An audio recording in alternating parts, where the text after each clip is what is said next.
Falcons. Today is Monday, March 28th. I'm Jake Hendricks. And I'm Graham Toner. Today's weather. Today will be partly cloudy with a high of 42 and a low of 28. Here are today's announcements. Don't forget that this week is Spirit Week. So get out there, Falcons, and show your school spirit before spring break. Today, Pajama Day. Tuesday, Neon Day. Wednesday, Sports Day. And Thursday, Hawaiian Shirt Day.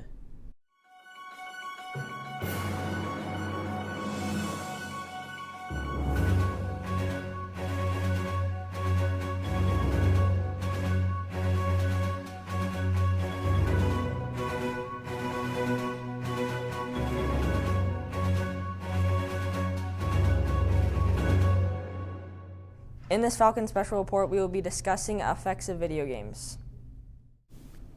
The recommended amount of time you should play video games for is 30 minutes to an hour on school days and no more than 2 hours per day on non-school days.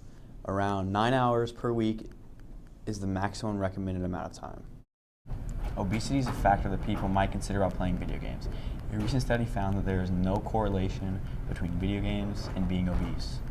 While gaming itself will not have a direct impact on obesity, a lack of exercise due to spending too much time playing video games can lead to obesity. I'm here with Mr. Haston. Do you think there should be a time limit on how much time you play games for? I don't think there's any certain exact number on a time limit. I think as each person you need to determine what kind of that limitation is, set limits for yourself. That might look different from one person to the next, but as long as you kind of are able to manage your time wisely, then I think you're okay. Okay. Do you think playing video games for too long can create bad habits? I do. I think it becomes a bad habit when you start to prioritize the game over maybe something else like homework or chores. When you get into that regard, I think it can be a bad habit, but as long as you have control on it, then it's okay. Okay. And do you think that playing games relieves stress? I think it can. I think people relieve stress in a lot of different ways, and I think that can definitely be one of them. I definitely play video games from time to time myself to relieve some stress, so absolutely. Okay, thank you for your time. Thank you. Teamwork is another aspect of playing video games. A recent study showed that newly formed teams experience a 20% boost in productivity after playing video games for 45 minutes together. Playing video games can have social effects on kids. These social effects can be negative. However, kids who play video games that are pro-social are more likely to have pro-social behaviors. A study shows that kids who play pro-social video games are less likely to attribute hostile intentions to other people in real life. I'm here with Will Booger from the 8th grade. How much time do you spend playing video games per day? Probably like 8 hours. Do you think that amount of time is healthy? Yes, because I still get a good amount of sleep and do all of my work. Do games help relieve your stress? Yes, because when I pop up in Fortnite, it helps get my mind off homework. Thank you for your time. Thank you. Relieving stress can be a part of gaming. They can be a way for us to relax, connect with family and friends, or to just have fun. According to Wired.com, people who play video games can relax after a long day of school. In conclusion, there are many pros and cons to playing video games, as long as you maintain a healthy lifestyle and not spend too much time on video games.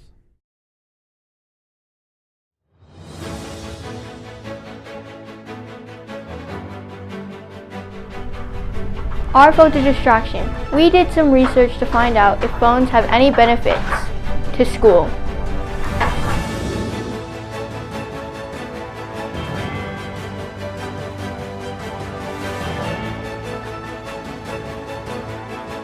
Should teachers take actions about having cell phones in classrooms? Here's what we found out.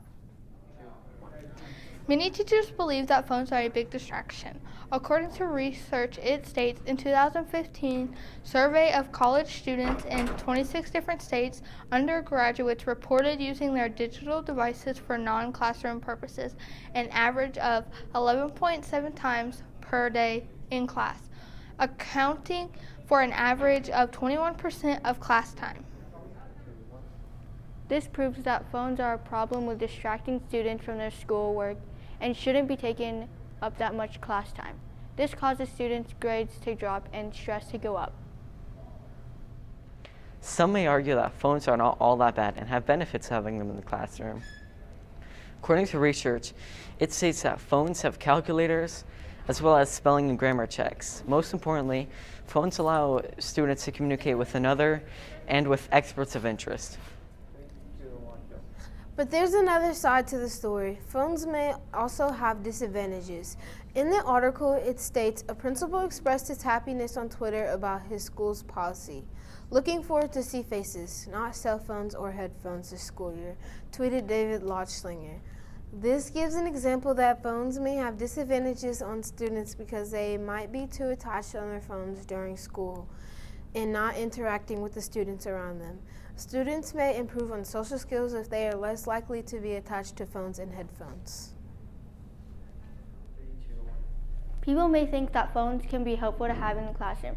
After some research, we found that even those who favor cell phone use in the classroom acknowledge that sometimes they are a distraction. However, when phones have to be put away or even collected by teachers, no questions asked, namely during test time. This concludes that although this can be a distraction at times, they are put away when teachers ask them to be put away. Some may ask if students would pay attention in class if phones were in the classroom. Research shows that students check their phone in the classroom an average of more than 11 times a day. That can add up to be a lot of time spent distracted from schoolwork. And when students are distracted, it's a recipe for extra stress, frustration, and catch-up time for everyone. This leads us to believe that phones can end up being a stress generator for students. Many people are concerned that using phones in school is affecting social interaction. According to the Huffington Post, children do not know how to handle face-to-face conflict because so much of their interactions occur through some sort of technology. This is stating that being on technology too much can affect your everyday life. My name is Khan from the 8th grade, and I'm here with Summer Wolf. Do you get distracted by your phone in class? I do not get distracted by my phone in class because I have my notifications on Do Not Disturb. Do you think others get distracted in class? I think it's very possible for others to get distracted by their phones in class, especially when certain apps have push notifications sent straight to their phone. Do you think phones are helpful or useless in school? I think phones can be helpful as a backup for your iPad if you need multiple screens open for working, and if your iPad has died, you need a backup for that. Thank you. My name is Khan, and I'm here with... Oh, I'm sorry. Mr. Sturgis. Are phones a distraction? Yes. Do you think students pay attention less with their phones? I don't necessarily know if it's pay attention less. I think it's just pay attention not as well. I think if your brain's always, hey, my phone's right here, is something popping up, I think it's human nature, adult or student, that you're not paying attention to what's happening quite as well because your brain's going two places. Thank you. You're welcome. In conclusion, the main takeaway is phones can cause students to be less social. If this continues, this generation of kids will lose the attention span and won't be able to pay attention in school. Everybody should be careful using their phones. Take time to spend outside and inspect the virtual world and spend time to socialize with friends and family. Thanks for tuning in, Falcons. Remember to be safe, optimistic, accountable, and respectful. Have a great day. Wait, hold up. You want to lower a bit?